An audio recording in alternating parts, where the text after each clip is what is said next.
Right, yeah. So we're obviously just having this chat, and I think I'll just crack on with the first question. So my question is to Ash.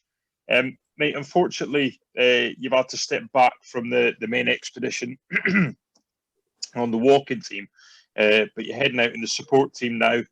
Do you want to tell us about your injury and what actually it still means to be heading out to Oman, and what you're going to be doing in your role in the support team? Yeah, so I've been part of the walk team for a good part of a year now, and you know, it's one of those things. You put all your hard work into it, you put all your effort in, and unfortunately, I've torn my peroneal tendon, which is going to require surgery and quite a comprehensive rehab and plastic cast. So you know, in the time frame we've got, there's no chance of me walking 500 kilometers. But thankfully, they've got a team that's out there supporting, and I've been invited to be part of that team, and just to be part of the team still, even though I'm not going to be walking, I'll be in the air conditioned vehicle. It's still, we can still have that bond, and obviously the banter is going to be flowing, isn't it? As it already has been with me. Just that one click of a switch, and I'll have air conditioning. But yeah, it's just an awesome thing to do, and I've been so excited about it, and you know, like all the team, we've been working ourselves up to it, and I'm not going to lie, I'm absolutely devastated about it, but every cloud and all that, and looking at the positives, I'm just so grateful that I can still go out there and experience what the guys are going to experience, and I am excited, I am, but gutted as well. Yeah. Are you in much discomfort sort of day to day, mate, or what's the score with the injury? Like, does it niggle all the time, or is it kind of managing at the minute? Or yeah, well, it niggles, and it's been niggling since it started. You know, right. I won't say niggle. I'm hobbling around like, you know, like you wouldn't believe it. It's painful. I get a shooting pain right my leg. You know, and because I'm walking funny, it gives you back pain and so on and so on. It's one of those things that we've just got to try and get on with until I can get in for the surgery. But when are you looking at surgery, mate? Have they said, is it before or after Oman? Due to the pandemic, COVID, there's a backlog, isn't there? So at least 6 months. You know, and who knows? There may be a cancellation. I might be able to get in beforehand. But in the grand scheme of things, I can still drive. I can still work. I can still do things with my family. You know, it's not the end. That's true. It's more an inconvenience. And I am trying to keep myself fit still. Unfortunately, I've piled on a few pounds. But I thought, yeah, swimming will be a good idea. No, of course you move your ankle for swimming. But a rowing machine, great. No, because your ankle moves for that. So I haven't found anything yet that I can do that's going to work. But I'll keep looking. Mate, what a sickener! Like, but like you said, at least you're still part of it. You're still going out. You're still going to be a massive chunk of it. You know, it's not like it's a sort of unlucky see you later. You know, you're still part of it all, which is good. Yeah, definitely. And then, mate, just moving on to Ben. Ben, you're joining the core expedition team now. You're going to be walking alongside Sean, Ben, Andy, Dave, and Brian. First of all, do you want to tell us what it means to you to be part of the Walking with the Wounded Grenadier Walk of Oman expedition? Yeah, fantastic opportunity, really. Very last minute, but a fantastic opportunity. I was injured in action in January 2019, where I was shot numerous times and received blast fragmentation injuries to my upper torso and both arms. I was stabilised in hospital, underwent many operations, had my left arm reconstructed from the elbow down, lost many parts of my arm, my radial nerve, my main artery. I've had a large skin flap taken off my right quad to rebuild my arm. Went for an element of, I don't know, very down in the dumps. often not sleeping, taking too many medication, drinking myself to numb the pain, trying to find a way out. Then I was very blinkered with returning to work and trying to get back into my previous role, and just couldn't accept that I was injured and that I was never going to be the person that I was before. And I think that ground me down more. I was ignoring my injuries, both physically and mentally. And I think once I accepted that at the start of this year, I was then diagnosed with PTSD in August and started receiving therapy for that. Then I started to see not the positives, but that I'm better than this, that I can do more. And through talking to people, alongside boredom, sat at home on sick leave, spent a lot of time trawling the internet, Instagram, how I can help others, and that's where it's come to, how I can help others through, whether it's through talking, whether it's through posting a post on Instagram, whatever it may be. I've been there, I've been through it, I've been through that recovery phase, as we all have been through that recovery phase, and I've suffered mental and physical injuries from the incident. And I then wanted to give something back, and I came across Walking with the Wounded and was like, wow, they do a lot for service personnel and veterans from a military background. And I was like, it really intrigued me as to what this charity can do and what it offers to those people. So I emailed in and asked if I could join the Walk of Oman trek, which looked amazing, and what a fantastic opportunity. Unfortunately, didn't get a message back. And then for a conversation for a friend of a friend, the opportunity arose. And unfortunately, with Ash's injury, I was able to join the team. And I had a message a couple of weeks ago, a phone call, basically asking me to get in touch. And then it sort of came to me that not only can I do more for myself, but also this gives me an opportunity to get out into an environment and test my injuries, both mentally and physically, but also be around like-minded people, other people that have been through major trauma, mental and physical injuries, and almost have that military bond with people that you have in the services, but through something different, through an expedition where we're all, you don't often go for a walk across the desert. It's pretty random. So yeah, not in a military environment anyway. So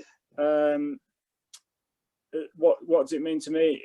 A fantastic opportunity, an opportunity for me to test my injuries, an opportunity to reflect and look back of how far I've come over the almost 2 years, 18 months of recovery, and where I am today, and how down in the dumps I was 12 months ago, but where I am ultimately today. And the Grenadier Walk of Oman expedition is a great opportunity to do that. Meet like-minded people, bond with people that have similar circumstances and background, have got mental and physical injuries. We can have a laugh, have banter, bounce off each other, whilst also sort of being in an environment that is equally testing, and we'll all take something away from it. Because it's not a lot of time really from being injured, is it really? Like a couple of years. I mean, it's not long to then sort of going out to the desert and then sort of, doing a lot of distance from your body. I mean, that's pretty awesome, mate. To think like 2 years ago everything changed, and then bang, I'm gonna go and crack an expedition in the desert. I mean, that's fair dues. Like, it's not. It's not easy. It's not. It's the same for I suppose most of the team, but it doesn't just test you. I've got surgical injuries to my legs now, where I've had both my arms and my torso repaired, and I do suffer with issues with my legs. So again, it's like I said, it's an opportunity for me to test those injuries. For that long period of walking across the desert as well, there is opportunity to reflect. There is opportunity to think about my mental health and the PTSD that I suffer with. I've had a great psychologist for the past couple of months doing EMDR treatment, and it's moving you out of your comfort zone and putting you into another element that's difficult. Also, another way of dealing with those injuries. mate. Fair dues. So Awesome. I think we're moving to. I think Ash is gonna.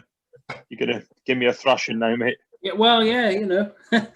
So you were Walking with the Wounded Ambassador and taking part in the South Pole expedition in 2013, and the first double amputee to complete the Marathon des Sables. I mean, that's just incredible to start with, even just reading that out, mate. Have you got any top tips to share with a team heading out to Oman and how to cope in those extreme conditions? Well, bless you, mate. That's really kind. But I am. Do you know what, mate? I think one good thing about everyone that goes out to do these expeditions with Walking the Wounded is, like, I'd say all veterans really have already been in testing environments, you know, whether it's, you know, even if you'd never deployed in the military, you've already been tested physically and mentally and all this. So I think that's one thing. And I think a lot of it really is sort of like what Ben was saying. When I got injured, you know, clearly I was never going to serve again. I was never going to go on ops. And I think you can swallow that bitter pill. But one thing you can't really swallow is the fact that you're never really going to be tested, in a sense. You're not going to be hanging out again. Do you know what I mean? That it's a great feeling, isn't it, to sort of be hanging out with your mates that you work with, and rather than sort of being down about it, you sort of smile at each other going, this is really hard, isn't it? And you're like, yeah, it is really hard. And that was the one thing that I really craved. And I think just being in any kind of environment, again, with sort of like-minded people. And so I think really for me that I think everyone's already been in a testing environment, but the one thing that it always gave me was that little bit of connection back to the things that I craved the most. And I think that's one thing I've always taken away from these expeditions that Walking the Wounded do. They're really good at picking the teams. You know, it's not just one person from here that's missing a couple of limbs. It's not, you know, it's always a broad spectrum of people, whether it's physical, mental injuries. And I think the way that they knit the team together, I mean, definitely the South Pole team was a good cross section of men and women. Everyone's struggling in a way, but really nobody struggled in a sense, because we're one big sort of contingent all moving together. And it was a good experience. And I think that was one thing I always took away from these expeditions, was that everyone gets something different out of it. You know, for me, when I got to the South Pole, I thought, wow, that was nails. You know, that was really difficult, but it gave me a bit of a kick up the backside to realise that I think I've just been sitting about not pushing myself for a while because people said I shouldn't. And then that's why I moved on to do other things like the Marathon des Sables, because I thought, well, hang on, I've got the confidence now to go and at least try. And I think that's what it did. It gave me that confidence again to sort of say, no, I'll put the work in, I'll go and try. And if I fail, I fail. You know, the desert is hot and sandy. It's hot and sandy for everyone. It's not especially hot and sandy for me because I'm missing a couple of legs or whatever. And I like that. I like that about these environments. You're being quite modest there, though, aren't you? Because when it's hot and sandy, you know, yeah, we'll get blisters on our feet. That we've been doing that throughout time. But for you, having your prosthetics on, with, you know, it's got to be a very, very different experience. Yeah, it is, mate. Yeah, and you know, I don't want to sort of drip on, but the first time I tried to do the Marathon des Sables, it went really badly wrong, and I got like proper whopping blisters. Like they were beauties, and it stopped me doing it. But I think because I got so close to doing it, I realised that, hang on, I'm not the same as everyone else in a sense, but there's a way of doing it. I can do it. There has to be a way of doing it. And it just made me come back and think about it. And I think what I thought at the end of it was that whenever you're doing these expeditions and stuff, I know there might be 6 or 8 of you that are doing it, but actually it's a lot wider than that. There's so many people watching thinking, God, not only do I wish I was that bloke there, I think I'm now going to go and try something like that, because that guy's quite similar to me, you know. And I think I didn't realise the effect until I came back, and people said that sort of stuff, and I just thought, well, I didn't really think people would be that sort of interested, really. So yeah, I think you find yourself in a position as well where you almost test yourself more than your service in the military. So when I left hospital in March last year, I couldn't grip a row machine. I couldn't hold a row machine. And then it became a challenge. Well, I used to be able to row. So what's next? Well, I want to row 100 meters. I want to row 1,000 meters without letting go. And then I entered the British Rowing Indoor Championships last weekend, and I'm a British record holder at the minute. Oh yeah. So and that's it. Becomes a challenge for ourselves, and you push yourself, and then you're like, you almost then divulge into things where you again, going back to your point, Duncan. You know, it used to be normal to push yourself and test yourself in the military, and it was enjoyable, and it was part of that teamwork, and you got individual efforts out of it. I think it becomes more so when you're carrying an injury. You're like, what can I do? What's next? And like I said, that little thing for me, I couldn't grip a row machine when I left hospital. 6 months later, I managed to row okay. And then last weekend, I entered the British Rowing Indoor Championships, and I got a British record. I was like, wow, what's next? That's amazing. Amazing challenge for me to do that. And that's what it becomes. You know, you've got your double amputee, and you've done the Marathon des Sables. Some people might look at that and go, bloody hell, you must be absolutely crazy. But like you say, you're not, to majority of the people, and a lot of people that are amputees, they might look at you and go, wow, that's inspirational. I want to get up on my legs instead of sat on the sofa or just going out for a walk or whatever it may be, and challenge myself that little bit further. And that's what it's about, I think. Yeah, you're right. And I think subconsciously as well, you put a little bit of pressure on yourself because you know that you're raising money, and you know that money is going to be spent on people that they're probably never going to put in to do the Marathon des Sables. You know, they need a lot more help than that. And you sort of think, well, I'm not just, it sounds proper chintzy, doesn't it? But you think, I'm not doing it for me. I am selfishly because I want to do it, but also that money is going to go, and it's going to be spent on people. And I don't know, it's a good feeling, but sorry, I've probably gone on a bit longer, haven't I? Ash, you've been training for the Grenadier Walk of Oman expedition since July. Do you have any advice on how you can get some miles under my feet before I head out in February, and how you are preparing, or how you are preparing for a desert expedition in British winter? Two completely polar opposites. Up and down the penny fan in the snow. It sounds like perfect preparation, doesn't it? What other thing can you do? You know, you've just got to do you've got to use the tools that are in front of you. And I mean, this will stick with everybody because, and of course, it comes back to banter. I get ripped by the team all the time for testing my my new boots out in a sandpit. When I say sandpit, it was at one of these stately homes with it. You know, it was a kiddies play park, and there was me running about in my boots. You've just, you know, it's a bit of a gimmick, but what else can you do? You know, you can't test in the same conditions because, well, we live in Britain. It's cold, it's wet, so we've just got to do what we can and use. Well, you know more than anyone. With you're a British record holder in rowing, so I'm sure that'll help, won't it? You know, physical fitness. Randomly. You know, walking home for Christmas. All of these things will help, and just keep plodding along. I think's the terminology we use. Yeah, totally. So I think it's it's Ash now, mate. Yeah, it's you, buddy. Ash to Ben. No, you missed one out. Oh, we? Yeah, next one up from Ash to me. Okay. Just shows how my admin rolls. Okay, so Ben, on that note, do you have any training plan in place apart from smashing British records?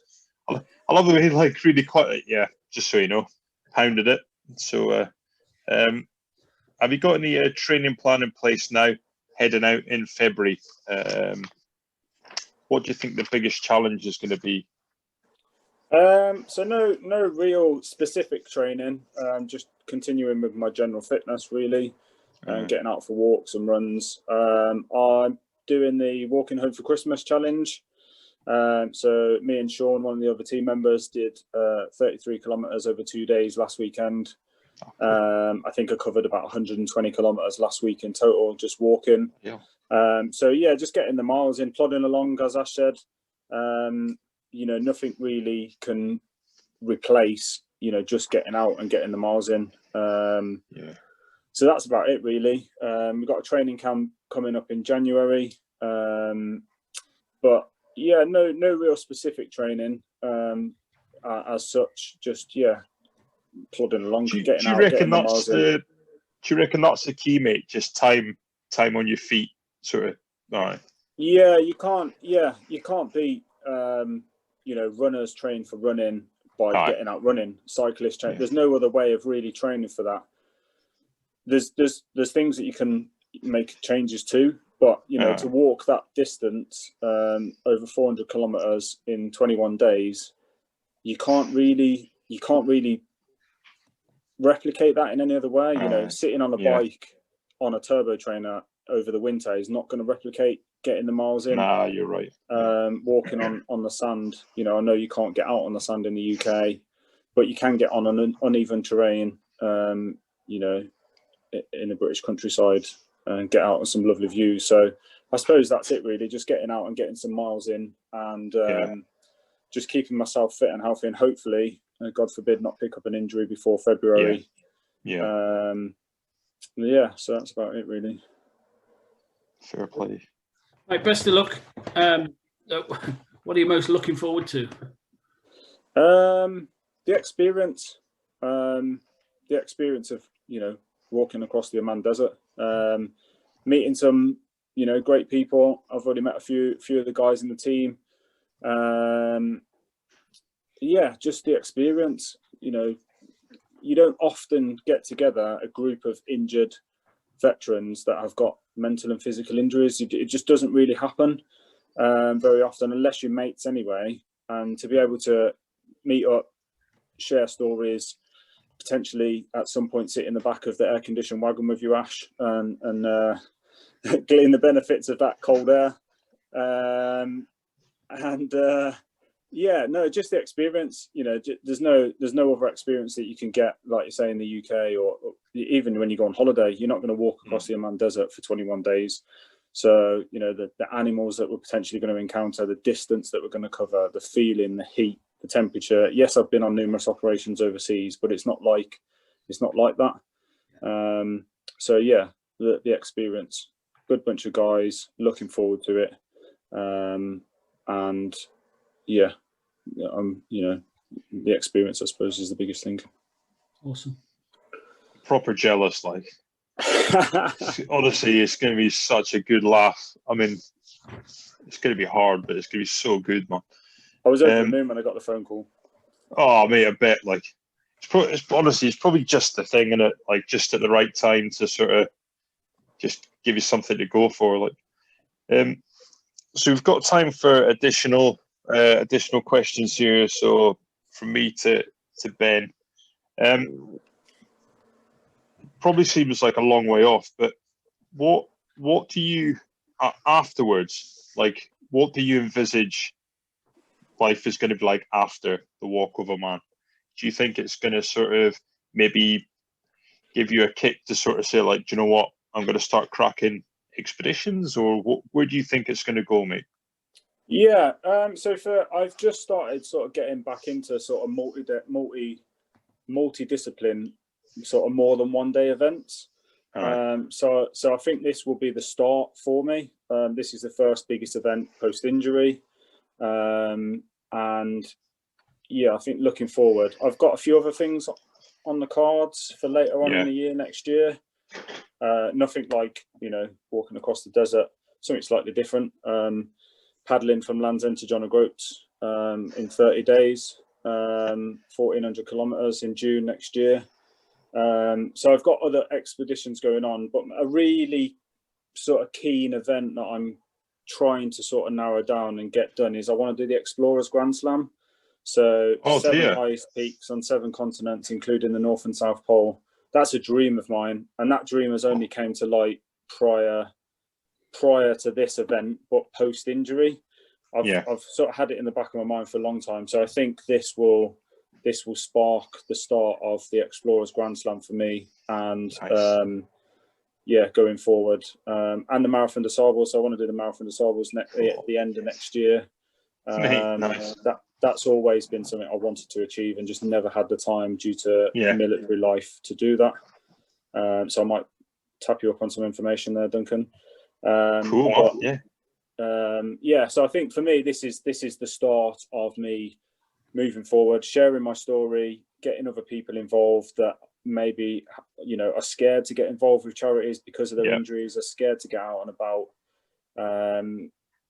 help people from a mental health perspective, and move forward to some great expeditions and some great adventures in the future. Mate, that's going to be awesome, man. It's going to be good to watch. It is, though. It's going to be so good to watch. Yeah. The year coming up. Yeah. Ash, question for you, mate.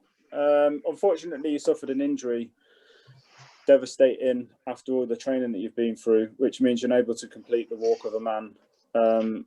Once you've recovered, or after your recovery, what's your next challenge? What do you want to do next? I had two big challenges this year that I was supposed to do. Obviously, the Walk of Oman that's now changed dates. I was also supposed to go up Mount Tubkal, which is the highest peak in the Atlas Mountains. I've got an eye condition, and I wanted to test it at altitude. But of course, due to the pandemic, that was cancelled. So I'd like to do that again. I'd like to put in for that again at some point. But at the minute, I need to concentrate on getting fit again, being able to run again, and I've got one bit of unfinished business. I broke a Guinness World Record earlier this year, the fastest man on the planet to run a mile blindfold. Amazing. And somebody broke it by about, I think it was about 10 seconds. So I need to do that again, because that's my record. I want it back. But of course, awesome. There's no chance. So I would think by the end of next year, I would like to achieve that as a minimum. And who knows what else is around the corner? We'll see what comes around. But yeah, first thing, get myself fit, get running again, break a record, and then crack on from there. Awesome. Yeah, hope it all goes well. Cool. Question for you, Duncan. So since your injury, so not counting that, what's the hardest challenge you've had to overcome? Do you know what I think the hardest challenge for me, mate, has been, which is I could handle the amputations and the injury and stuff like that, because I think, like most people, you kind of accept that it's kind of a risk, isn't it? And sometimes these things just happen. It's not a massive game changer in a sense. I think the hardest thing for me was the day that I finished in the military, and I sort of thought, where do I go? What do I do? And I was sort of trying too hard to fit into that. I need a 9-to-5 job. I need to do this. I need to do that. And I wasn't really listening to sort of what I wanted to do. I wasn't giving myself much time, and I struggled, mate. I struggled to sort of fit in to sort of whatever normal civilian life is. Yeah. And that has been my biggest challenge. And even, I got out in 2012. It's only now that I've sort of settled into like a part-time job where I'm actually like, yeah, I like that. I want to do that, and actually feel comfortable. So I don't think I really expected it to be like that. I don't know what it was going to be like, because I think, like most people, you join the military and think, well, I'm probably going to be until I retire, or whatever happens, really. And I think that's what my hardest challenge has been. The other, if I'm honest, that doing the South Pole and bits like that, I kind of used because I thought I want to go and do that, I want something to take my time up that I want to do, that I'm going to enjoy, that's going to benefit people. And I found that as the best tonic for getting out, if you like, you know, the best thing to do with my time. But always I was evading that question, what am I going to do longer term? So I think that was the hardest thing for me, mate. I don't know about you lads. I know everyone's at very different stages of stuff, but I just found it so hard to kind of integrate, really. Yeah, very similar to myself, to be honest. I mean, I only left in 2018, and it's been tough since, you know, and it's things like these, the expeditions and the people you meet. It keeps you in that community, and it helps massively. Certainly helps me anyway. I reckon. Yeah, definitely. I think I'm going through that at the moment. I'm waiting medical discharge, and I'm anxious about the uncertainty of the future. Yeah. Where am I going to work? What am I going to be doing? And am I going to be accepted for my injuries? Am I going to find transition easy? Is it going to be hard? I don't, you know, the uncertainty of the future is quite difficult. So I definitely get where you're coming from there. But I think it's so funny though, because I don't know if it's just service people or what, I don't know, but I think we're so much harder on ourselves than you think. So whereas you probably go into an interview thinking, oh no, I've probably got no chance, they're actually looking at you going, what a commodity. This guy, you know, and it's bizarre, because you think, I've probably got no chance here. You know, they're probably looking at my arm, or they're looking at this, or they're looking at that, thinking, nah. But it's not like that. It's really bizarre. And I honestly think charities have helped, especially Walking the Wounded, I think has helped change a lot of the perceptions around what you can do. You know, the military's not just full of people that can pick up heavy things and walk from A to B, and that's about it. It's just changed everything. So I think that's a good thing, really. But I think I've got to yeah, I think that's about us, isn't it? I don't know if there's anything else, really. Good. Have you got anything else that you guys want to add? No, just I wish Ben all the best of luck with it. Enjoy it. I'll be there every step of the way behind you, passing you the ice cold drinks on the way. Yeah. You never know, mate. I might be jumping in the back of that wagon next year, so keep it nice and cool. Honestly, lads, I'm so chuffed for you. I think you're gonna have a whale of a time, man. Best of luck out there, and have a good one. And I think I've just got to put a message out that if anyone hasn't looked at Walking the Wounded's website, get on there and have a look, and follow the Walk of Oman. And if there's still time to do a walking home for Christmas, if they want to do anything like that, I'm trying to organise one at the minute. But yeah, so I think that's about it, lads. I think.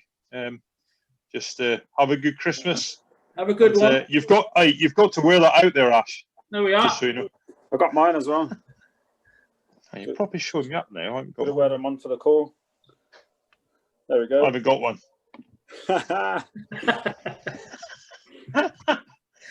Looking good. Awesome. Well, right, have a guys. good Christmas, all. Yeah, have a great Christmas, and mate, I hope you get on all right with your leg, Ash. I hope you're all right, buddy. And I'll speak to you again. All right, take care. Cool. All the best, gents. All right, see you later on, boys. Cheers. Bye. See you later. Bye-bye. Bye. Bye-bye.